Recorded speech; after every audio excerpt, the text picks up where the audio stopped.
अस्सलाम वालेकुम नाज़रीन, न्यू टाइम्स पाकिस्तान से मैं हूं आपका होस्ट चौधरी मोहम्मद अवैस। नाज़रीन, इस वक्त मैं मौजूद हूं सियालकोट की यूनियन काउंसिल कुंदनपुर में। मेरे साथ यहां पर मौजूद हैं सीनियर रहनुमा सियासी और समाजी वर्कर मलिक अख्तर अवान साहब। पाकिस्तान मुस्लिम लीग नून के साथ इनका ताल्लुक़ है। और नाज़रीन, आपको पता है कि ममनुआ फंडिंग केस का जो फ़ैसला आया है election commission chief election commissioner की सरबराही में 3 रुकनी बेंच ने इस केस का फ़ैसला सुनाया है। नाज़रीन, फ़ैसला टोटली ही तहरीक इंसाफ के ख़िलाफ़ आया है। तहरीक इंसाफ के ख़िलाफ़ जो ममनुआ फंडिंग थी वो साबित हो चुकी है। उसी हवाले से हम आज मलिक साहब से गुफ्तगू करेंगे कि इनका क्या पॉइंट ऑफ व्यू है इसके ऊपर। जी अस्सलाम वालेकुम। जी वालेकुम अस्सलाम। मलिक साहब, ये जो ममनुआ फंडिंग केस का जो फ़ैसला आया है इसके ऊपर आपका क्या पॉइंट ऑफ व्यू है, आपका क्या कहना चाहते हैं इसके ऊपर? जी, जहाँ तक इस मामले का तल्लुक़ है, फ़िलहाल जो है इलेक्शन कमीशन की इनिशियल फाइंडिंग आई है। जो 16 अकाउंट्स का मामला है वो कंसीलमेंट का केस बनता है। तो इस सिलसिले में पीटीआई इसको चैलेंज कर रही है और फेडरल गवर्नमेंट इसके ख़िलाफ़ रेफरेंस दायर कर रही है। इसका मामला अभी आगे बढ़ेगा तो फिर ही इसका कोई फाइनलाइज को होगा कि क्या होता है। लेकिन फ़िलहाल जो है ये मामला कंसीलमेंट का केस बन गया है इनके ख़िलाफ़, क्योंकि ये 16 अकाउंट्स हैं। दूसरा तो जो एक्सप्लेनेशन ये दे सकते हैं वो तो देंगे, लेकिन इस पे जो है इनका मेरे ख़्याल में जो शो काज नोटिस इनको जारी हुआ है ये बात इनके ख़िलाफ़ जाएगी, क्योंकि इस सिलसिले में ये एफिडेविट दे चुके हैं।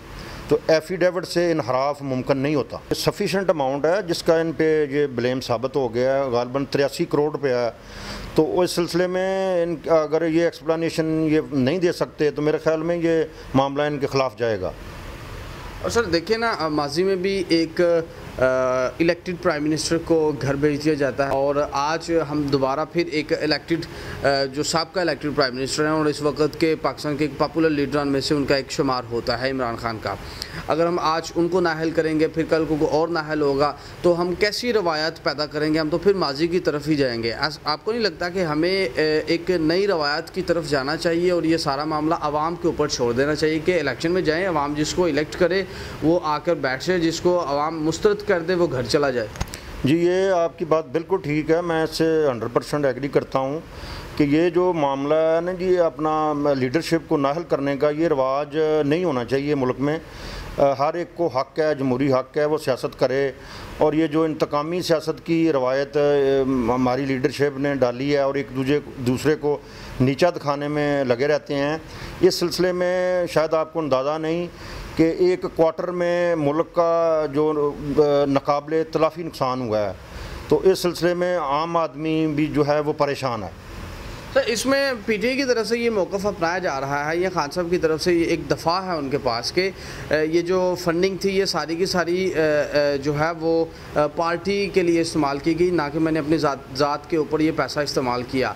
तो क्या इससे आप फ़ॉरेन एजेंट करार दे सकते हैं? जी बिल्कुल, जब एक चीज़ साबित हो गई है, ब्लेम साबित हो गया है तो ये तो 100% क्लियर है। लेकिन ये जो मैंने पहले भी बात की है कि छोटी छोटी बातों पे लीडरशिप को नाहल करार देना, पार्टियों पे बैन लगाना, ये मज़ीद मुल्क को इंतशार की तरफ लेके जाएगा। क्योंकि जब तक ये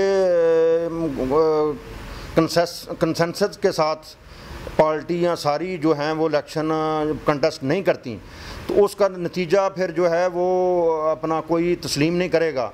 और ये सूरत हाल खुदा न खास्ता 1971 वाली शेख मुजीबुर रहमान वाली अगर कोई ये रिपीट होती है तो ये तो मुल्क को ले डूबने वाली बात है। सर 351 ऐसी कंपनी है जिनसे इनको फंडिंग आई है पाकिस्तान तहरीक इंसाफ को। जो फंडिंग मैं चेक कर रहा था वो है $100 है, किसी कहीं जगह से $500 है, $1000 है। हाँ, उसमें एक वर्टन क्रिकेट क्लब का मुत्तहदा अरब अमारात का जो है उसमें $21 लाख, 21 लाख और $49,000 के करीब वो एक बड़ी रकम आई है। और बाकी सर अगर देखा जाए 500, 1000, 1500, $2000 लेके तो किसी के लिए क्या काम करना है मुल्क के अंदर पाकिस्तान तहरीक इंसाफ में? तो ऐसे थोड़ी ना किसी का एजेंट बंदा बन जाता है $500-700 के लिए। इस सिलसिले में ये कहना चाहूँगा कि ये चूँकि पार्टी नई थी, इनको इस बात की अवेयरनेस नहीं थी। इन्होंने इमेच्योरिटी का मुजाहरा करते हुए जो लॉ को फुलफिल नहीं किया और कानून की इन्होंने धज्जियाँ उड़ाईं और इस सिलसिले में आज ये फंस गए हैं। और क्या होना क्या चाहिए आप पाकिस्तान तहरीक इंसाफ के साथ, क्या ख्याल है आपका? ये देखें, ये जो तो अपना अदारे देखेंगे, मतलब है जो आप ये पहले प्रैक्टिस जो हुई है अकामे के बेस पे इलेक्टेड प्राइम मिनिस्टर को हटा दिया गया, तो उस कंपैरेटिवली तो ये मामला बहुत उससे संगीन है। तो ये अदारे ही अपना कोर्ट्स फैसला करेंगी। अभी जो उसके बाद शो काज की जो एक्सप्लेनेशन ये देते हैं उस पे इलेक्शन कमीशन देखेगा, वो भी एक सुपीरियर अथॉरिटी है, तो फिर ही अपना पब्लिकली इसका को कमेंट्स लोगों के सामने आएंगे। सर, आप एक बिजनेसमैन है, बीइंग अ बिजनेसमैन, मैं आपसे एक छोटा सा कमेंट चाहता हूँ, क्विकली ज़रा कमेंट कीजिएगा। इस वक्त जो कारोबारी हालात हैं वो कितने डिस्टर्ब हुए हैं मौजूदा सूरत हाल को, जो सियासी अदम इस्तेकाम जो पैदा हुआ है इसके साथ साथ। मैंने पहले ये अर्ज़ किया है जी, ये इस क्वार्टर में जितना नुकसान माशी लिहाज से पाकिस्तान का हुआ है, यू कांट इमेजिन, आप शायद इस बात का तसव्वुर नहीं कर सकते। ये जो महंगाई का जो इन्फ्लेशन का जो सैलाब आया है, ये एक्सपोर्टर्स के लिए शायद आपको पता है या नहीं पता, जो एक फैसिलिटी दी गई थी एक्सपोर्ट रीफाइनेंस स्कीम पार्ट 2 की, आज से काफ़ी अर्सा पहले, उस पर स्टेट बैंक ने 10% मार्कअप जो चार्ज करना शुरू कर दिया है। तो उसके बाद ये इस माह जो बिल बिजली के लोगों को आए हैं इंडस्ट्रियल, वो पर यूनिट आप रेट देखें, अगर यही सूरत हाल बरकरार रही और फौरी तौर पे मैनेज ना किया गया इसमें को अपना चंद महीनों में, तो जो हमारे जो एक्सपोर्टर हैं, ये सियालकोट इंडस्ट्रियल शहर है और एक्सपोर्टर सिटी है, तो लोगों का इंटरनेशनल मार्केट में कम्पीट करना मुश्किल हो जाएगा। सर, इस चीज़ में कोई दो राय नहीं है कि जो बड़ा एक्सपोर्टर है उसके ओवरहेड्स ज़्यादा होते हैं, ये भी एक फैक्टर है, लेकिन इसके साथ साथ जो छोटा एक्सपोर्टर है जिसने अपना जो सारे का सारा रॉ मटेरियल है उसने लोकल मार्केट से लेना होता है, लोकल मार्केट से के साथ ही उसने सारी डीलिंग करनी होती है। जब वो बंदा बेचारा एक ऑर्डर ले लेता है, फॉर एग्जांपल वो $10 पे अपना ऑर्डर ले लेता है, उसको स्टिचिंग कॉस्ट, उसको मटेरियल सारा ऑर्डर रेडी करके ऊपर से शिपमेंट के जो चार्जेस आए रोज़ इंक्रीज़ हुए होते हैं, तो उसको अगर $10 का वो लेता है ऑर्डर, तो उसका जो प्रॉफिट का जो मार्जिन है वो बहुत कम रह जाता है, बल्कि नियर टू लॉस चला जाता है। नहीं, ये अपना आपकी बात दुरुस्त है। ये जो फैक्ट्री ओवरहेड हैं ये सब के होते हैं, बिज़नेस में लोगों के बेशुमार FOH होते हैं, ये एक लहदा चीज़ है। लेकिन बात ये है कि गवर्नमेंट जो है, मैं पहले ही बोला कि हमारी लीडरशिप जो है वो एक दूसरे को नीचा दिखाने में लगे रहते हैं। ये जो सियासी अदम इस्तेकाम है, मैशत को तो इसने डिग्रेड किया है इन 3-4 महीनों में। जिस तरह प्राइम मिनिस्टर साहब आए और उन्होंने एक इकनॉमिक एडवाइजरी काउंसिल बनाई, तो उसको फ़ाल होना चाहिए था। उसको चाहिए था कि ट्रेड बॉडीज़ के साथ मिल के मशावरत से कोई ऐसी पॉलिसीज़ बनाते कि पाकिस्तान की एक्सपोर्ट जो है वो इंक्रीज़ होती। लेकिन गवर्नमेंट दूसरे कामों में लगी है, मैशत की तरफ किसी का ध्यान ही नहीं। और बिजली इतनी महंगी कर दी गई है कि मैंने पहले भी आपको बताया है कि अगर इसी तरह ये मामला चलता रहा तो इंटरनेशनल मार्केट में पाकिस्तानी ताजरों का कम्पीट करना मुश्किल हो जाएगा। सर, आपको नहीं लगता कि आपका मिफ्ता इस्माइल साहब ही आपको ले डूबेंगे? क्योंकि ओगरा ने जो समरी दी थी इस दफ़ा, जो तजवीज़ की थी पेट्रोल की, अगर हम बात कर लेते हैं, ओगरा ने कहा था कि 13 रुपये 50 पैसे आप पेट्रोल की प्राइसेस कम करें, तो मिफ्ता इस्माइल साहब ने सिर्फ 3 रुपये और कुछ 50 पैसे कम किया। तो क्या कहना है आपका? नहीं, मैं आपकी इस बात से इत्तेफाक नहीं करता, क्योंकि मिफ्ता इस्माइल तो अगले दिन चार्ज ले रहा है फाइनेंस मिनिस्ट्री का। ये सारा पहले का मामला है, सारा IMF से जो डील की है वो साबिक़ गवर्नमेंट ने की है। अनफॉर्चुनेटली एक आइनी तरीके से गवर्नमेंट को हटाया गया, ये एक लहदा बात है। लेकिन ये मामला सारे ऑलरेडी तय हैं। कोई भी गवर्नमेंट होती, ये IMF के प्रोग्राम जब तक बहाल नहीं होता ये सर्वाइव ही नहीं कर सकते। लेकिन सर, इस वक्त जो पाकिस्तान तहरीक इंसाफ वाले हैं वो तो इस चीज़ से वो बड़ा कैच कर रहे हैं, बड़ा बेनिफिशरी हो रहे हैं सारे के सारे मामला से। जितनी इकॉनमी मुल्क की ख़राब होती जाएगी, तहरीक इंसाफ को उतना ज़्यादा बेनिफिट होता जाएगा। नहीं, वो पब्लिक को मिसगाइड कर रहे हैं। असल मामला ये है कि वो अगर इतने कम्पिटेंट थे तो IMF के पास क्यों गए? IMF के पास तो पहले वो गए। ये तो डील, उनकी डील को फाइनलाइज कर रहे हैं और प्रोग्राम को बहाल कराने की कोशिश कर रहे हैं। तो लीडरशिप का तो कमाल ये है कि IMF से के चुंगल से पाकिस्तान को आज़ाद कराएं। जो भी इसको आज़ाद कराएगा पब्लिक उसको मानेगी कि ये मुहब्बे वतन लीडर है और इसमें पैशन ऑफ द पेट्रिकुलिज्म है।